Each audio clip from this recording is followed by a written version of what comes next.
પૂર્વ રાજ્યપાલ વજુભાઈ વાળાનું નિવેદન સામે આવ્યું, કહ્યું આ તો શરૂઆત છે, હજુ આતંકવાદને પૂર્ણ કરીને રહેશું અને આતંકવાદી પ્રવૃત્તિઓને ટેકો આપનાર સામે કાર્યવાહી જરૂરથી થશે। પૂર્વ રાજ્યપાલ વજુભાઈ વાળાનું નિવેદન સામે આવ્યું, કહ્યું આ તો શરૂઆત જ છે, આતંકવાદને પૂર્ણ કરીને જ રહેશે, ત્યારે આતંકવાદી પ્રવૃત્તિઓને ટેકો આપનારા સામે પણ કાર્યવાહી કરવામાં આવશે। ભૂસાયેલ સિંદૂરનો બદલો લેવા માટે ઓપરેશન સિંદૂરનો કર્યો ઉલ્લેખ, ત્યારે મોટાભાગના દેશો આતંકવાદના વિરુદ્ધ હોવાનું પણ જણાવ્યું। પાકિસ્તાનની મનોવૃત્તિને ખત્મ કરી નાખીશું, પાકિસ્તાનની કોઈ તાકાત નથી કે હિન્દુસ્તાન સામે ટકી શકે, પીએમ જે બોલે છે તે કરી બતાવે છે। આ જે છે ને એ તો શરૂઆત છે। આતંકવાદને નેસ્ત નાબૂદ કરવો એ ભારત સરકારનો નિર્ણય અને એની કટિબદ્ધતા બતાવે છે અને આતંકવાદ પૂર્ણ કરીને જ રહેશે। ખાસ અત્યારે 50 થી વધુ આતંકવાદીઓ પણ માર્યા ગયા છે। જે રીતે પહલગામમાં હુમલો થયો અને બહેનોના સિંદૂર જે રીતે ગયા હતા અને એ જ રીતે ઓપરેશન સિંદૂરા નામ આપ્યું। ઓપરેશન સિંદૂર છે, આ પહેલા પણ અનેક લોકોના સિંદૂર લૂંટાયેલા છે।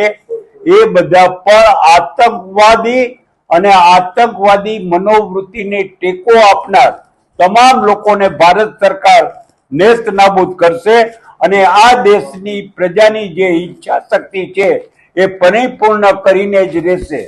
વજુભાઈ, આપ જાણકાર છો, ખાસ કરીને સિંદૂર જે નામ આપવામાં આવ્યું છે, ઓપરેશન સિંદૂર, એને આપ કઈ રીતે જુઓ છો? એટલા માટે થઈને હંમેશા આપણે આ દેશની અંદર માતૃશક્તિની પૂજા કરી છે અને વ્યક્તિ ગુજરી જાય, એ વ્યક્તિ ગુજરી જવાથી નુકસાન નથી, પણ જે બેનનો સિંદૂર ભૂસાઈ ગયો હોય એનો પરિવારને આખી જિંદગી કાઢવી ખૂબ જ કષ્ટમય હોય છે। એટલે ભૂસાયેલા સિંદૂરનો બદલો લેવા માટે થઈને આ જે કાંઈ આજનો કાર્યક્રમ કર્યો અને જે એટેક કર્યો એને એટેક સિંદૂર કીધું છે। મોટા ભાગના દેશોએ ભારતને સપોર્ટ પણ કર્યો છે। ભારતને સપોર્ટ એટલા માટે કર્યો છે, મોટા ભાગના દેશો આતંકવાદની વિરુદ્ધ છે। આતંકવાદ ફક્ત પાકિસ્તાનના લોકો ઈ બીજાને જ નુકસાન કરે છે એવું નથી, ખુદ પાકિસ્તાનની અંદર પણ આતંકવાદીઓ પાકિસ્તાનને પણ નુકસાન કરી રહ્યા છે।